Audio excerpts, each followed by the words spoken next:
Thank you. Conference, thank you. Thank you for that wonderful welcome. This is an extraordinary and precarious moment in our country's history. The Prime Minister has been found to have acted illegally when he tried to shut down Parliament. The highest court in the land has found that Boris Johnson broke the law when he tried to shut down democratic debate and accountability at a crucial moment for our public life. The Prime Minister acted illegally when he tried to shut down opposition to his reckless and disastrous plan to crash out of the European Union without a deal. But he has failed.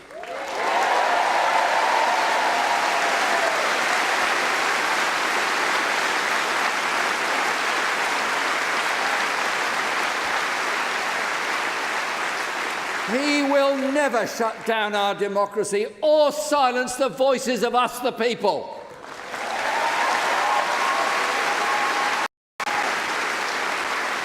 The democracy that Boris Johnson describes as a rigmarole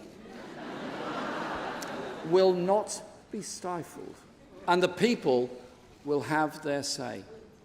Tomorrow, Parliament will return.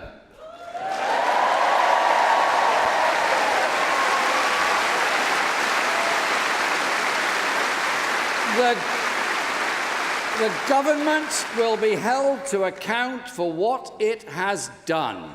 Boris Johnson has been found to have misled the country. This unelected Prime Minister should now resign.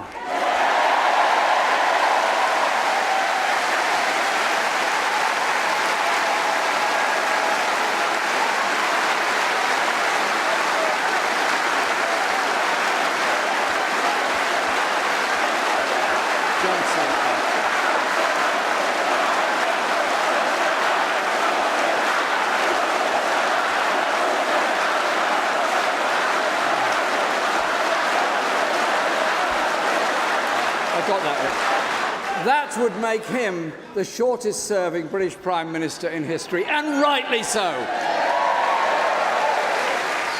His is a born-to-rule government of the entitled, who believe that the rules they set for everyone else don't apply to them. That's what today's Supreme Court judgment spells out with brutal clarity. There was no reason, and I quote, let alone a good reason, the judges concluded, for the Prime Minister to have shut down Parliament. Conference, he thought he could do whatever he liked, just as he has always done all his life. He thinks he's above us all. He's part of an elite that disdains democracy. I tell you this, I don't think he's fit to be Prime Minister.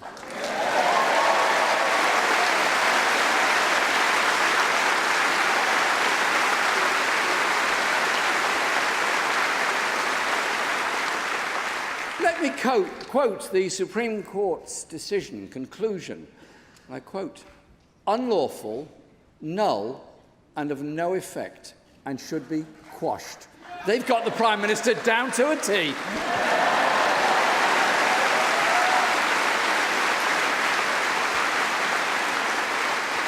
This crisis can only be settled with a general election. That election needs to take place as soon as this government's threat of a disastrous no deal is taken off the table.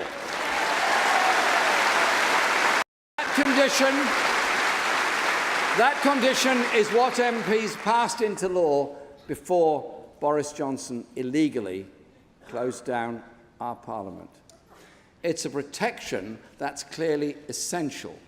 After what has taken place, no one, but no one, can trust this government and this Prime Minister not to use this crisis of their own making to drive our country over a no-deal cliff edge in 5 weeks' time. The Prime Minister has no mandate for a no-deal crash-out, which is opposed by the majority of the people of this country. It would force up food prices, cause shortages of medicines, and threaten peace in Northern Ireland, thus destroying the great work of the Good Friday Agreement.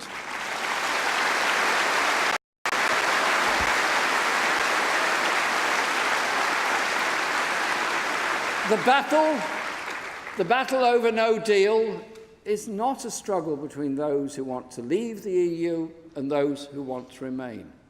It's about a small right-wing group who are trying to hijack the referendum result, to rip up our rights and protections and shift even more power and wealth to those at the top. Under the cover of no deal, they want a sell-off of what remains of our public services, strip away the regulations that keep us safe, while slashing corporate taxes even further. That would lead to a race to the bottom in standards and workers' rights and create an offshore tax haven for the super rich. And they want all of this locked in with a one-sided free trade deal that will put our country at the mercy of Donald Trump. That's why a no-deal Brexit is in reality a Trump-deal Brexit.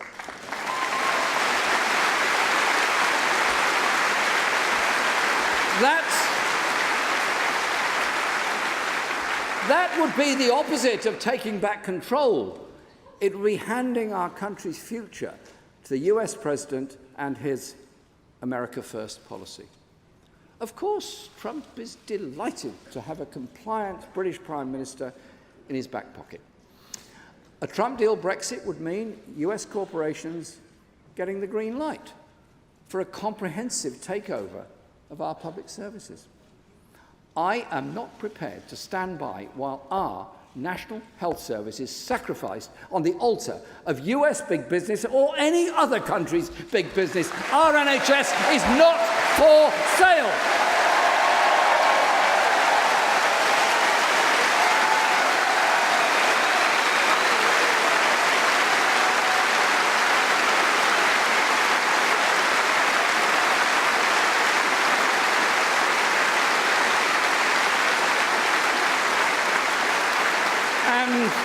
In the coming general election, Labour will be the only major UK party ready to put our trust in the people to have the final say on Brexit.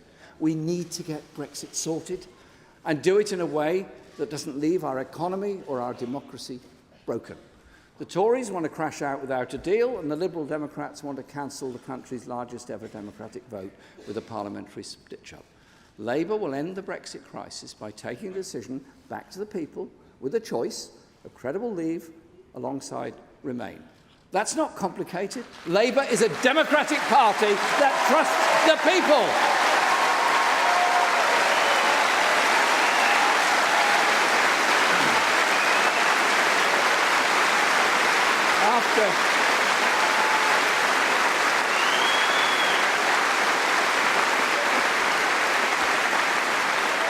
After 3.5 years of Tory Brexit failure and division, the only way we can settle this issue is to bring people back together, is by taking the decision out of the hands of politicians and letting the people decide. So, within 3 months of coming to office, a Labour government will secure a sensible deal based on the terms we've long advocated and discussed with the European Union, trade unions, businesses and different European governments. A new customs union, a close single market relationship and a guarantee of rights and protections.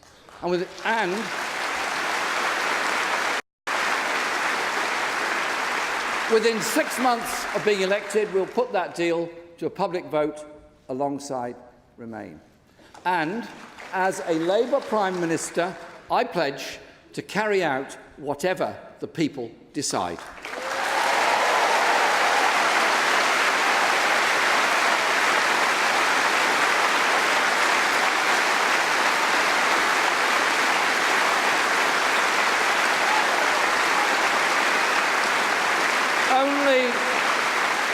Only a vote for Labour will deliver a public vote on Brexit. Only a Labour government will put the power back in the hands of the people. We can bring our country and our people together, which is what I'm trying to do all the time. Let's stop a no-deal Brexit and let the people decide. We must get Brexit settled, not least because it's dominated our politics for far too long. The coming election will be a once-in-a-generation chance for real change. A chance to kick out Boris Johnson's government of the privileged few and put wealth and power in the hands of the many. A chance to give our National Health Service, our schools, our police, our public services the money they need by asking those at the top to pay their fair share.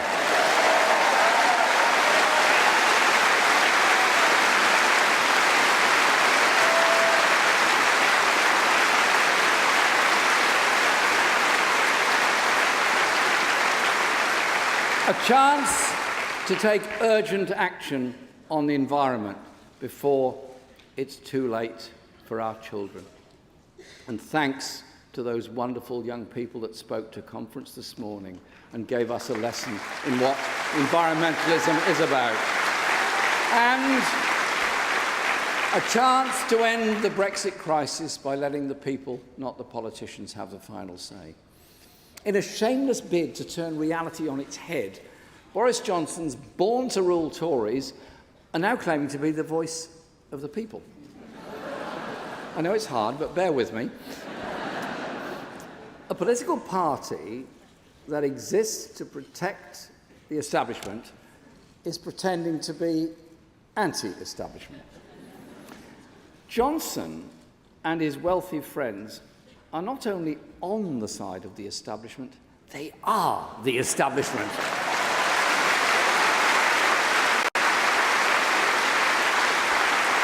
They will never be on the side of the people when supporting the people might hit them and their super-rich sponsors where it hurts, in their wallets and in their offshore bank accounts. So let me send this message to Boris Johnson. If you still lead your party into an election, we know your campaign will be absolutely swimming in cash.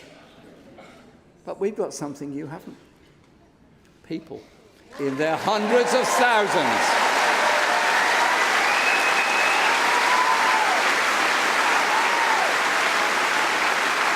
Rooted in all our communities, all our age groups, all our diversity, all across this country.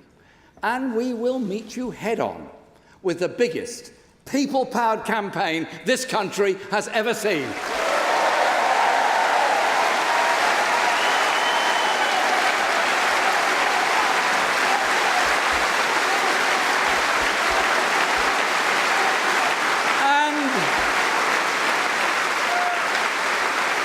If we win, it will be the people who win.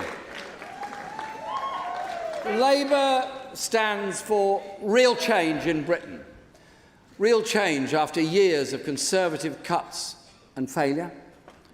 We will rebuild and transform our country so that no one is held back and no community left behind. As you may be aware, we live in a country where the top chief executives now pocket in just 2.5 days what an average worker earns in a whole year. In other words, by January the 3rd, the top chief executives have earned what the average worker will not get until the 31st of December. How can you call that fair or equal or just in a modern society?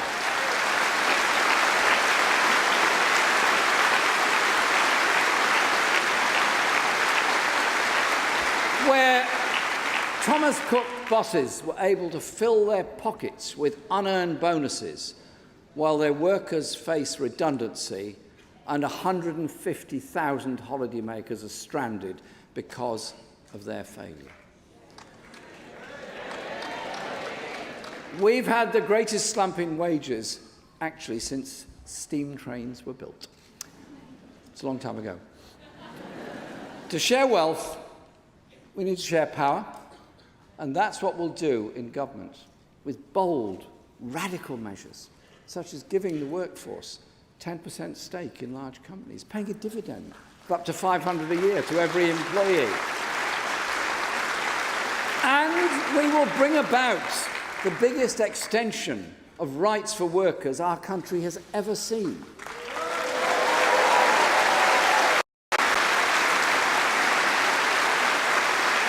We will scrap 0 hours contracts.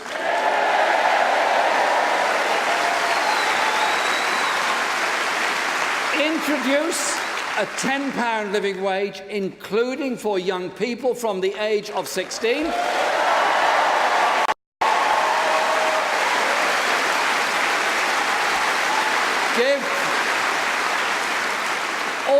Give all workers equal rights from the first day in their new job.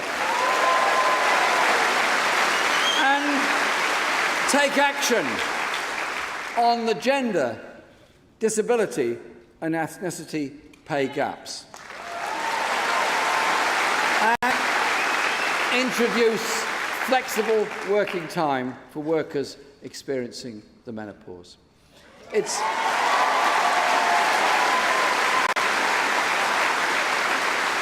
Labour that will get more money into your pocket rather than line the pockets of the multimillionaires. And we will give people a democratic voice at work, allowing them to secure better terms and pay for themselves. So, within the first 100 days of our government, we will scrap the Tory Trade Union Act.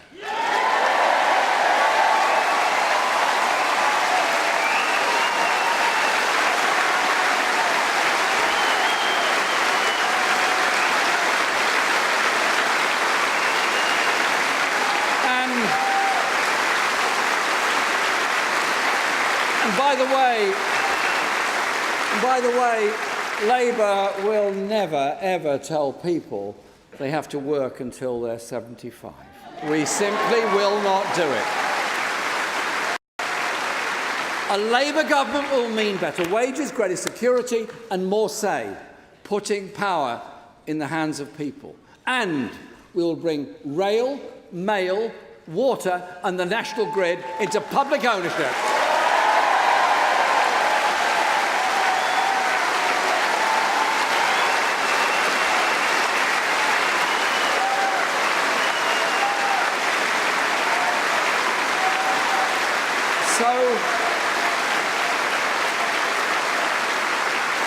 So the essential services that we all rely on are run by and for the public, not for private profit. It's quite simple. That's what we're going to do. Yesterday, here in Brighton, I met Lewis Walker, a wonderful 9-year-old boy. Bright, bubbly, lovely boy. Lewis is living with cystic fibrosis.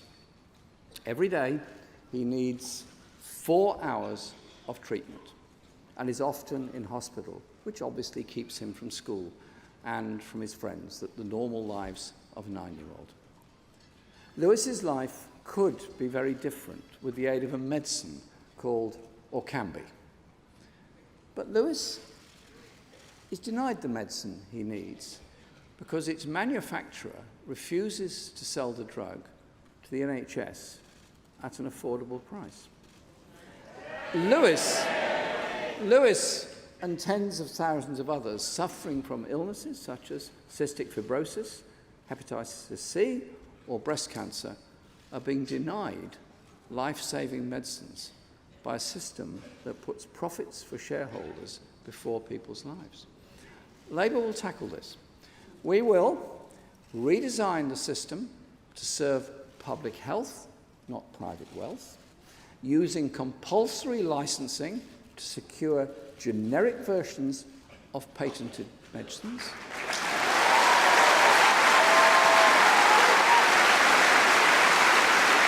We'll tell the drug companies that if they want public research funding, then they'll have to make their drugs affordable for all.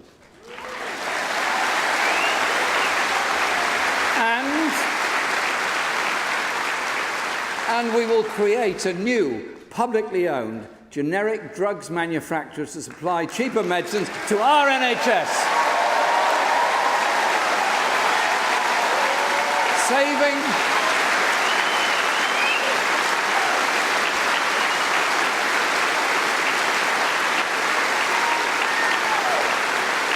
saving our health service money and saving lives at the same time.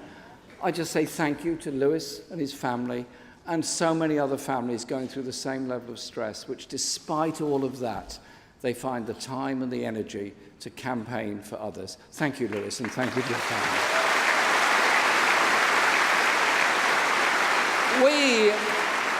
We are the party, the Labour Party, that created the National Health Service. Only Labour can be trusted with its future.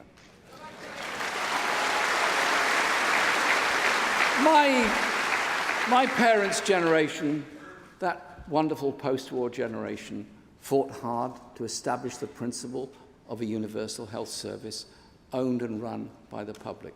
They left it in our trust. It's our duty to defend it. We will end the sell-offs and privatisation. Our NHS is not for sale, not to Trump or anybody else. It's our NHS for our people. And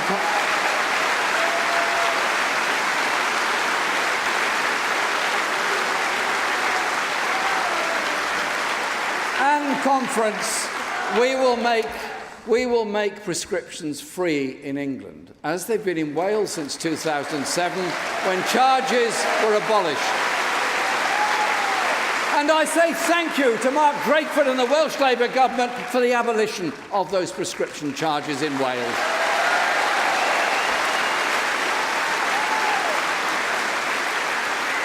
But we need to talk about social care as well.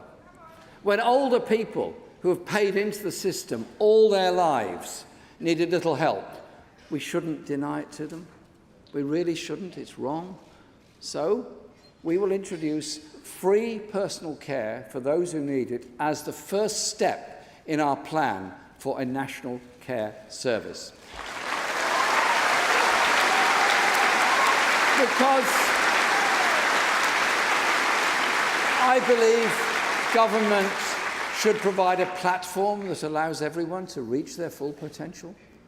That's the principle behind the National Education Service that the next Labour government will create. Free education for everyone as a right throughout life, not a privilege.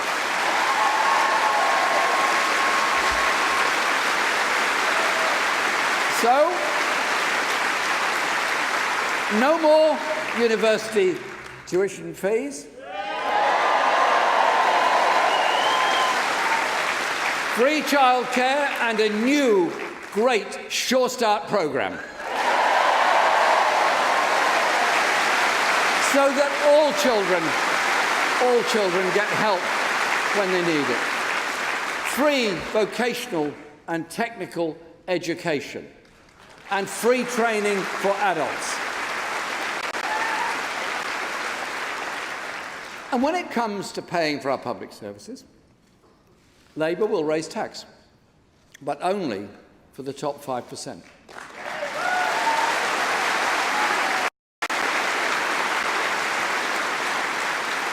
The Tories will cut taxes for the highest paid. Labour will make the big corporations pay the tax they owe. The Tories will give them tax breaks.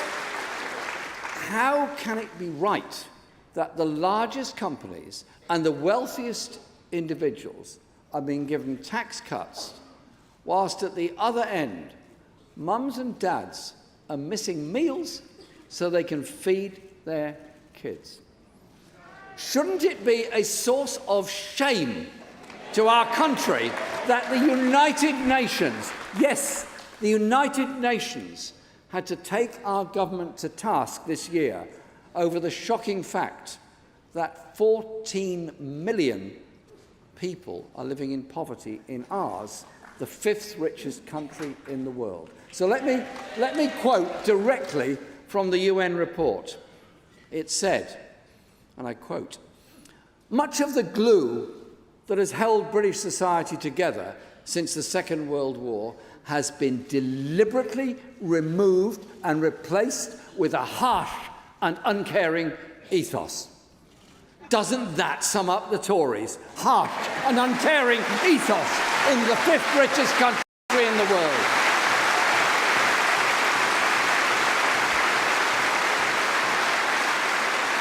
Labour will stand up for tenants, for underpaid workers, and for all those struggling to make ends meet. We will start the largest council house building programme in a generation.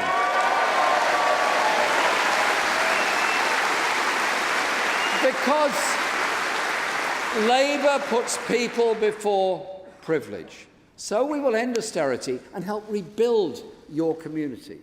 We'll restore local pride, revive the high streets that are the centres of our community. You know, those high streets dominated by closed shops, by graffitied roller blinds, a couple of payday loan shops, and that's about it. Destruction of the centres of our communities, the place where people come together to socialise, to meet and feel part of a community. Destroyed by austerity and destroyed by underfunding of local government. So it's our job to reverse those cuts. Because all those cuts added together have caused violent crime to double and caused underachievement to increase. It's our job as the Labour Party to get our economy working in every town, every city and every region of this country with record investment, a blitz on the problems of this country and the investment we need, and will boost the devolved budgets in Wales and Scotland as well. And we will upgrade our transport, energy and broadband infrastructure with 250 billion of investment and breathe new life into every community with a further 250 billion of capital for businesses and cooperatives. Investment on a scale our country has never known, bringing good new jobs and fresh growth to every area where you live in this country. That's the scale of ours, of Labour's ambition. No more tinkering around the edges.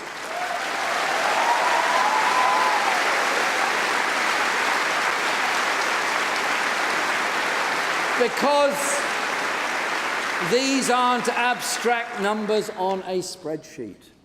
They stand for an economic transformation that will change your daily life.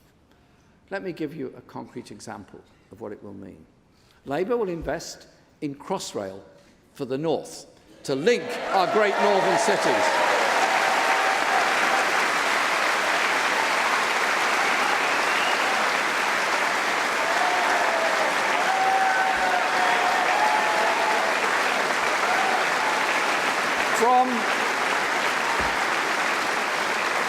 From Liverpool to Hull and to Newcastle in the northeast.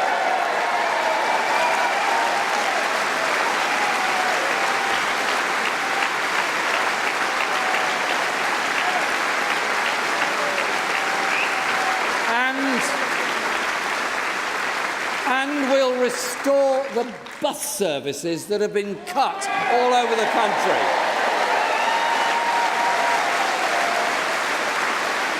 Leaving people isolated from their communities.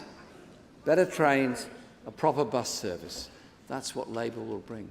For decades, we've all been told the economy is beyond our control. It's an irresistible force that can lay waste to entire communities while we can only watch on as passive spectators to the disaster before our very eyes. But you know what? It's not true. With a serious industrial strategy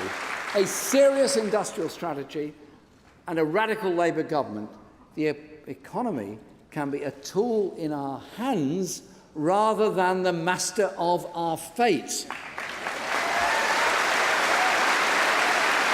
And with a government that's prepared to intervene, we can prioritise the things that matter most, which is precisely what our times demand, because nothing matters more than the climate emergency.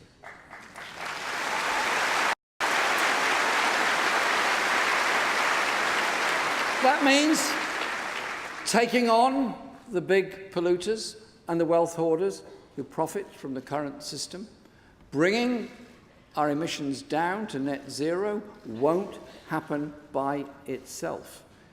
It will only be possible with massive public investment in renewable energy and green technology. That's not a burden, it's an opportunity to kickstart a green industrial revolution.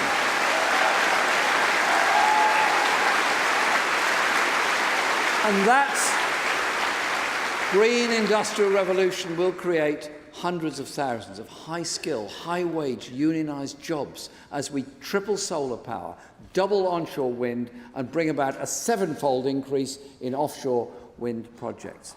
That's why we announced today that the next Labour government will build 3 new battery plants in South Wales, in Stoke-on-Trent, and in Swindon.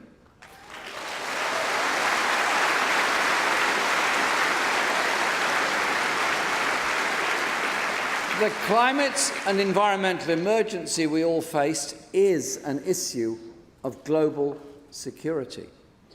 We're seeing ice caps melting, coral reefs dissolving, wildfires in the Arctic Circle, and Brazil's right-wing President Bolsonaro fiddles while the Amazon rainforest burns.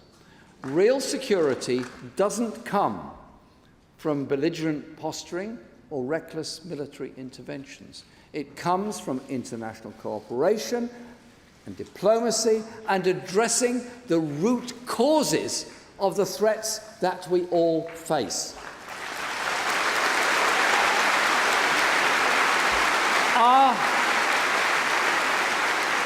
Our foreign policy, our international strategy will be defined by our commitment to human rights and international justice, not enthusiasm for foreign wars that fuel rather than combat terrorism and insecurity.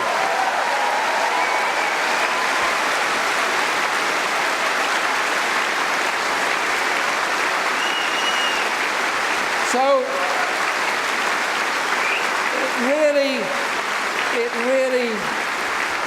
it really does beg a belief that this week Boris Johnson is openly talking about sending troops to Saudi Arabia as part of the increasingly very dangerous confrontation between Saudi Arabia and Iran in an apparent bid to appease Donald Trump. Have we learnt nothing? Time and again over the last 2 decades, the British political and military establishments have made the wrong call on military intervention in the Middle East, spreading conflicts rather than settling them.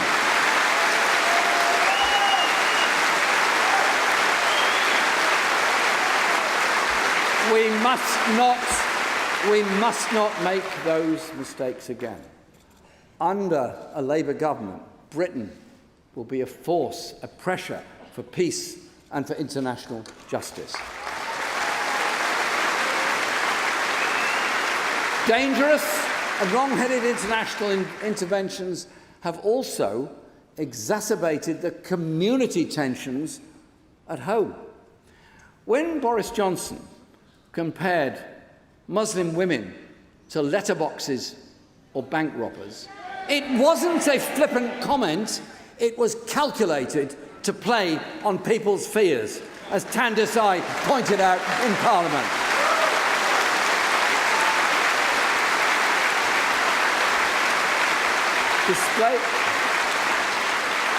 Displays of racism, Islamophobia or anti-Semitism are not a sign of strength, but a sign of weakness.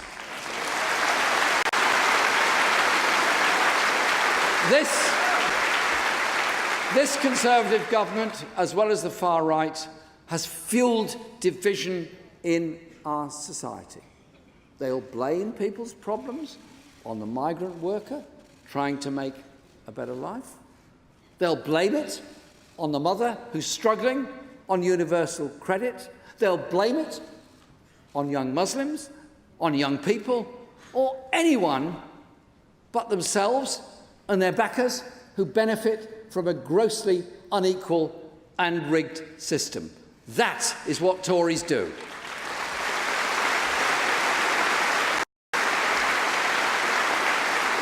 Labour do the opposite. We will bring people together.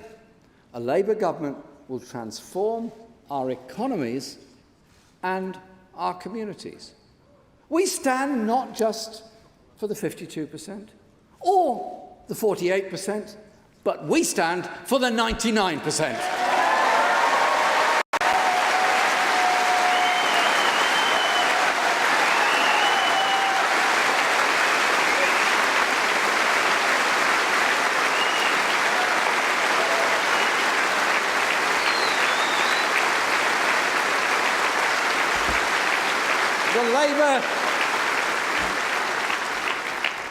The Labour government I lead will take on those who really run our country, the financial speculators, tax dodgers and big polluters, so the real wealth creators, the people of this country, can have the jobs, the services and the futures they deserve. When Labour wins, the nurse wins. The pensioner wins, the student wins, the office worker wins, the engineers win. We all win.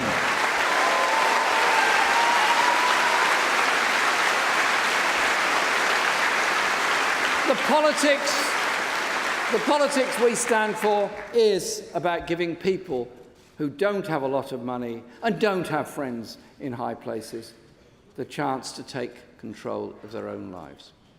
My job as leader and our job as the Labour Party is to champion those people, to stand up for those communities and deliver the real change our country needs.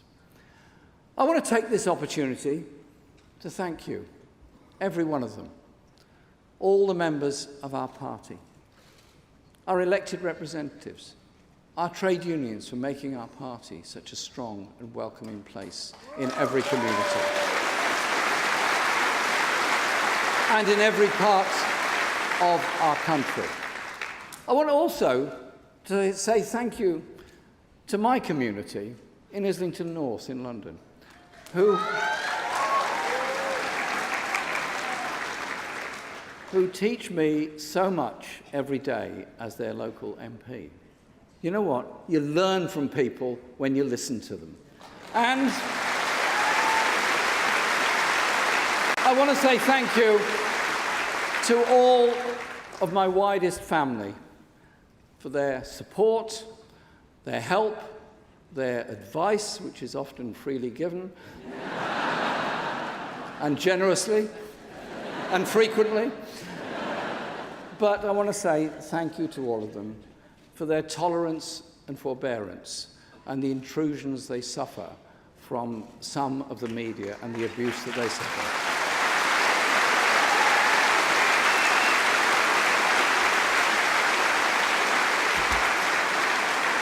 And I also, in particular, want to say thank you to my wife, Laura Alvarez, for all that she taught us.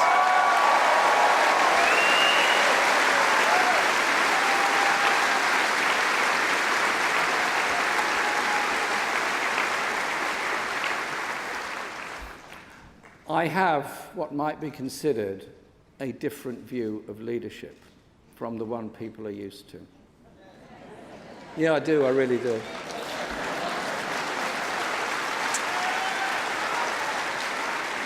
I do believe that leaders should have strong principles that people can trust. But leaders must also listen and trust others to play their part. Do you know what? There are leaders in every community driving change. Many of them, and I know many such people, would never dream of calling themselves leaders, but they are. I'm thinking, for example, recently of a mother I met who campaigned on behalf of the residents in her block of flats to make the landlord remove the damp. She was a leader. She is a leader. And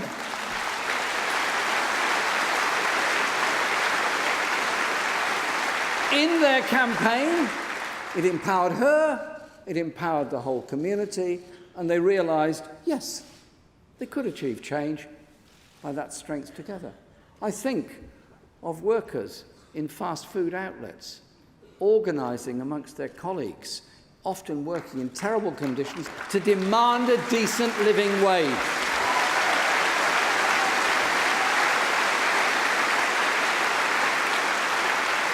Those are leaders standing up in their community to try to improve conditions, safety, and bring about good for the whole community.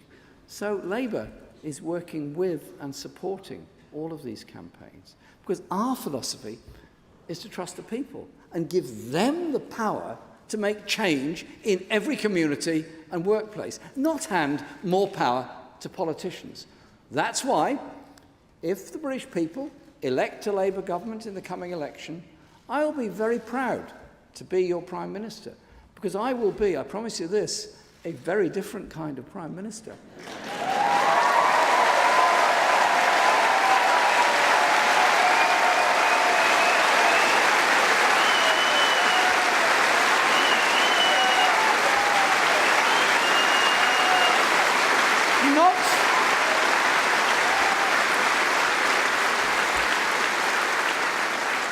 Not there from a sense of born-to-rule entitlement, certainly, absolutely promise you this, certainly not there on a personal power trip. Shadow Cabinet would confirm that. That's because I want to put government on your side, to put power and wealth into your hands. There, because I believe government should work for you. And together, we can go beyond defending the gains made by previous generations. We stand on the shoulders of those that went before us, but we have to take it further. And it's time we started to build a country fit for the next generation.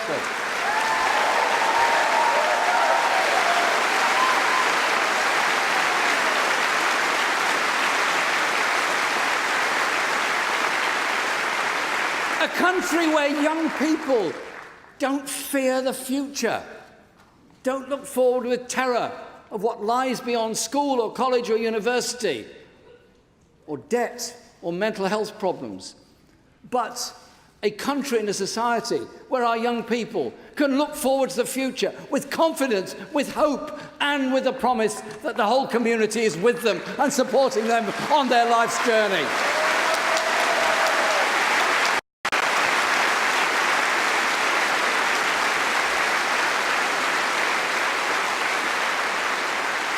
The tide is turning. The years of retreat and defeat are coming to an end. Together, we can take on the privilege and put people into power. Conference, the Labour Party and our movement, thank you for all you do. Thank you for the campaigning you do. Go forward to win an election for the people of this country.